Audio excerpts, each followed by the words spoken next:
जय हिंद बच्चों। जैसा कि जो है त्रिकोणमिति कहा जाता है कि आप लोगों का एक ऐसा सब्जेक्ट होता है जो थोड़ा सा आप लोगों को स्टैंडर्ड या फिर थोड़ा अलग मिलता है, जो कि आप लोगों को डायरेक्टली हो सकता है क्लास 9 से स्टार्ट होता है, लेकिन कभी नाइन्थ ये एनसीईआरटी वाली बुक में आप लोगों को 9th में त्रिकोणमिति के बारे में कुछ कम दिया गया है, तो 10th में इसमें दिया गया है। तो आज मैं जो टॉपिक आप लोगों के पास लेके आया हूँ, ठीक है, वेलकम टू एसके क्लासेस। आप लोग के कॉलेज बीडीआईसी ग्रुप के माध्यम से आप लोगों को कुछ वीडियो यहाँ पे आप लोग के बीच में लेके आया हूँ, जो कि आप लोग की पर्सनॉलिटी से रिलेटेड है। इसके बारे में हम लोग कुछ क्वेश्चन को सॉल्व करेंगे और सॉल्व करके उसको समझेंगे कि ये क्वेश्चन किस तरीके से हमको सॉल्व करने होते हैं और इसका बेसिकली कॉन्सेप्ट क्या होता है। देखिए, अगर आप लोगों को कम समझ में आता है या आप लोगों को दिक्कत समस्या होती है, तो मैंने अपने YouTube चैनल पर इसमें त्रिकोणमिति के बेसिक कॉन्सेप्ट के बारे में 3 वीडियो आप लोग के अपलोड किए हैं, जिसमें पहला आप लोग का त्रिकोणमिति सारणी का मान, साइन की वैल्यू को याद करके किस तरीके से सारे मान निकाल सकते हैं। दूसरा आप लोग को चतुर्थांश के आधार पर बताया गया है कि ट्रिग्नोमेट्री में जो 4 चतुर्थांश होते हैं उन चारों चतुर्थांश में आप अलग अलग तरीके से 54 सूत्रों का पोस्टमार्टम किस तरीके से कर सकते हैं। और जो थर्ड होगा वो आप लोग को बेसिक त्रिकोणमिति के बारे में वीडियो बना रखे हैं कि बेसिक ये साइन का अपोजिट क्या होता है, कॉस का अपोजिट क्या होता है, और ये सारे रिलेशन जो कॉम्बिनेशन करके होते हैं आप लोग के त्रिकोणमिति में 6 रिलेशन वो कैसे होते हैं।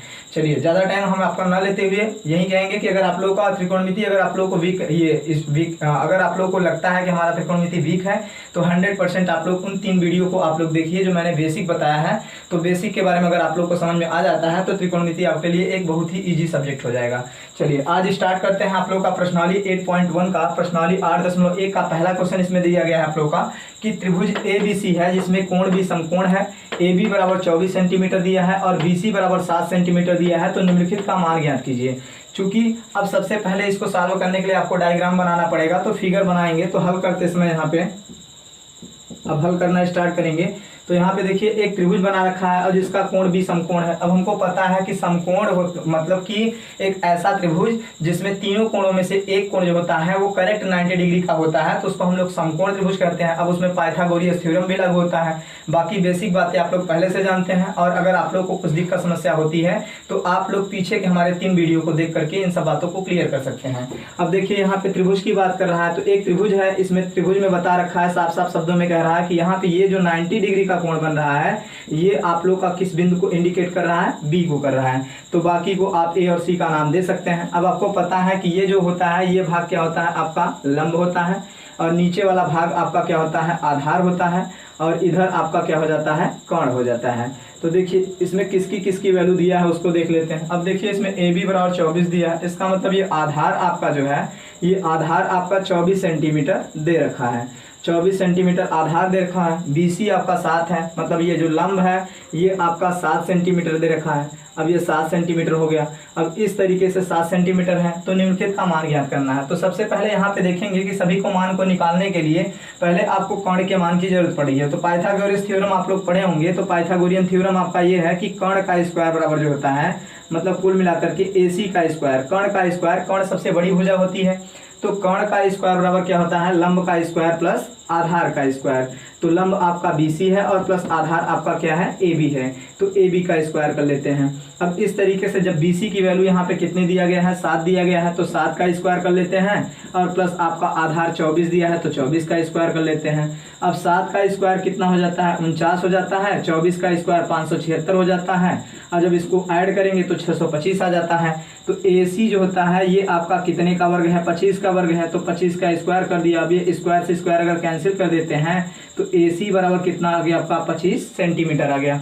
अब देखिए कर्ण आपका 25 सेंटीमीटर आ रखा है। अब जब कर्ण आ गया तो बाकी के मान जो आपसे पूछा जा रहा है उसको निकाल सकते हैं। अब देखिए मान क्या पूछा जा रहा है आपसे, मान पूछा जा रहा है, पहले में पूछा जा रहा है कि साइन A और उसके बाद cos A का मान पूछा जा रहा है।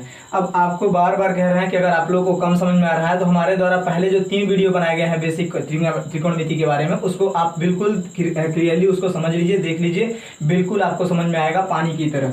अब यहाँ पे देखिए लाल बटा कक्का, उसमें बताया गया है बेसिक आप लोग का कि जो 3 रिलेशन होता है ये बेसिकली आप लोग के त्रिकोणमिति में बहुत हेल्प करते हैं।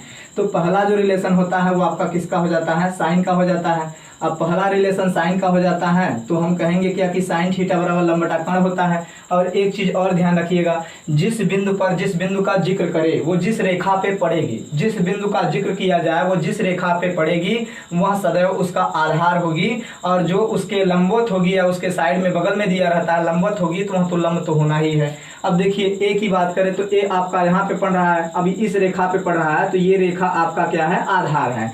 स्वाभाविक सी बात है कि एंगल ये बिंदु बदल सकता है, बिंदु आपको जैसे देखिए इसमें साइन सी पूछ रहा है, अभी इसको भी दिखाएंगे, बिंदु बदल सकता है लेकिन इसमें लंब और आधार के मान परस्पर चेंज हो सकते हैं लेकिन कर्ण आपका सदैव वही रहता है। अब देखिए साइन ए का मान निकालना है तो साइन ए बराबर आपका क्या हो जाएगा, ये लपान के लंब बटा कर्ण। अब देखिए लंब आपका क्या है, लंब आपका बीसी है और कर्ण क्या है आपका, कर्ण आपका क्या है एसी है। तो बीसी अपान एसी, अब बीसी अपान एसी, बीसी की वैल्यू कितना दिया है 7 दिया है और एसी की वैल्यू कितना दिया है 25 दिया है, तो इसका करेक्ट आंसर क्या हो जाएगा आपका 7/25 हो जाएगा। इसी तरीके से कास ए का मान निकालते हैं, कास ए बराबर होता है आपका दूसरा जो रिलेशन होता है वो कास का होता है, तो कास ए बराबर आधार बटा कर्ण होता है, तो आधार बटा कर्ण कर लेते हैं। अब देखिए आधार, आधार क्या है आपका 20 AB है तो आधार AB हो गया और कर्ण आपका क्या हो गया AC हो गया, तो AB अपान AC। अब AB की वैल्यू कितना दिया है 24 दिया है और उसके बाद AC की वैल्यू कितना दिया है, AC की वैल्यू 25 है, तो 24/25 इसका करेक्ट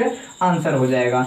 अब देखिए सेकंड क्वेश्चन, इसमें देखिए सेकंड क्वेश्चन आपसे पूछा जा रहा है कि सेकंड क्वेश्चन आपका है कि साइन सी कामा कास सी की वैल्यू क्या होगी। अब साइन सी और कास सी की वैल्यू निकालना है तो साइन सी, अब देखिए आपको पता है कि साइन थीटा बराबर लंब बटा कर्ण होता है। जब साइन थीटा बराबर लंब बटा कर्ण होता है तो यहाँ पे देखिए अब इसी को बिंदु को चेंज कर दिया, ए के बजाय सी कर दिया, तो यहाँ पे देखेंगे सी बिंदु कहाँ है, सी बिंदु आपका यहाँ है।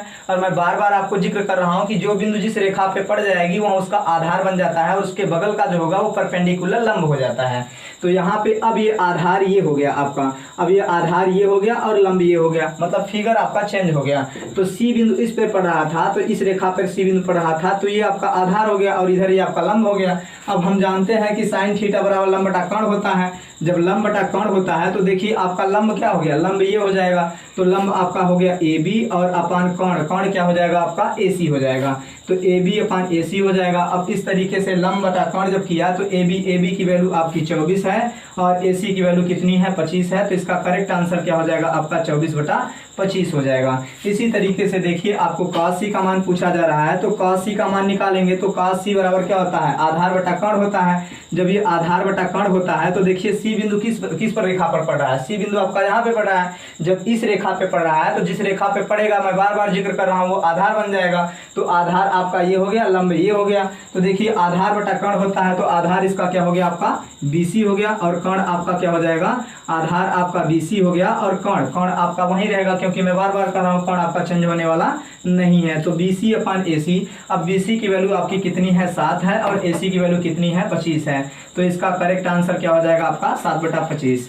तो आशा करते हैं कि मेरे द्वारा ये जो पहला क्वेश्चन आप लोग को बताया गया ये बिल्कुल आप लोग को समझ में आया होगा। अगर नहीं समझ में आता है तो आप मेरे द्वारा पीछे के बनाए गए 3 वीडियो को जरूर देखिए और उसके बाद स्किप मत कीजिए, वीडियो को देखिए शुरू से लेकर के लास्ट तक देखिए, आपको 100% समझ में आएगा क्योंकि मैंने उसमें त्रिकोणमिति के बारे में बेसिक स्टार्टिंग से लेकर के आप लोग को उस वीडियो को बनाया है।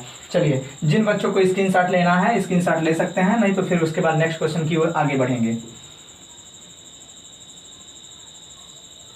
चलिए अब हम नेक्स्ट क्वेश्चन की ओर, सेकंड क्वेश्चन की ओर बढ़ते हैं। तो सेकंड क्वेश्चन आप लोग का बुक में ये दिया गया है कि आकृति 8.13 में आकृति 8.13 में tan p माइनस काट r का मान पूछा जा रहा है और उसके बाद ये आकृति आप लोग को डिफाइन करके इस तरीके से आपको बताया गया है। अब देखिए इसका हल करेंगे तो बार बार आप लोग को पाइथागोरियन थ्योरम की जरूरत पड़ रही है क्योंकि समकोण त्रिभुज पर हमेशा आप लोग का पाइथागोरियन थ्योरम ही लागू होता है। अब यहाँ पे देखिए ये आपको लंब दिया है, ये कर्ण दिया है और ये आधार है। अभी आधार आपको पता नहीं है तो हम पहले आधार यहाँ से पता कर लेंगे। अब हम पाइथागोरियस थ्योरम से जानते हैं कि आधार जो होता है, आधार का स्क्वायर बड़ी भुजा में से छोटी भुजा को माइनस कर देंगे उसका वर्ग। तो देखिए यहाँ पे आधार ये कर्ण आपका क्या है PR है, तो हो जाएगा आपका कर्ण का स्क्वायर माइनस लंब का स्क्वायर, लंब आपका क्या है PQ है, तो लंब का स्क्वायर हो गया। अब देखिए PR आपका 13 सेंटीमीटर दिया है तो 13 का स्क्वायर कर लेते हैं, इधर आपका ये 12 दिया है तो 12 का स्क्वायर कर लेते हैं। अब 13 का स्क्वायर कितना हो जाता है 169, और 12 का स्क्वायर कितना हो जाता है 144 हो जाता है। अब 169 में से 144 को घटाएंगे तो कितना आ जाता है 25 आ जाता है। अब ये क्यू आर स्क्वायर बराबर ये किसका स्क्वायर हो जाएगा आप लोग का 5 का स्क्वायर हो जाएगा। तो स्क्वायर से स्क्वायर कैंसिल, तो क्यू आर इक्वल टू क्या आ गया आपका 5 सेंटीमीटर आ गया। अब जब ये आपका 5 सेंटीमीटर आ गया तो अभी देखिए मान किसका पूछा जा रहा है उसको देख लेते हैं। अब देखिए मान आपसे पूछा जा रहा है tan p माइनस काट r का, तो पहले tan p का मान निकाल लेते हैं। tan p, अब देखिए p बिंदु किस पर पड़ रहा है, p बिंदु यहाँ पे है। अब जब p बिंदु यहाँ पे पड़ रहा है तो जिस रेखा पे पड़ेगा वह क्या बन जाती है आधार बन जाती है, और इधर ये आपका लंब हो जाएगा। जब ये आधार हो गया लंब हो गया तो कोण तो चेंज होना नहीं है, बार बार आपको बता रहे हैं, तो कोण वहीं रहेगा।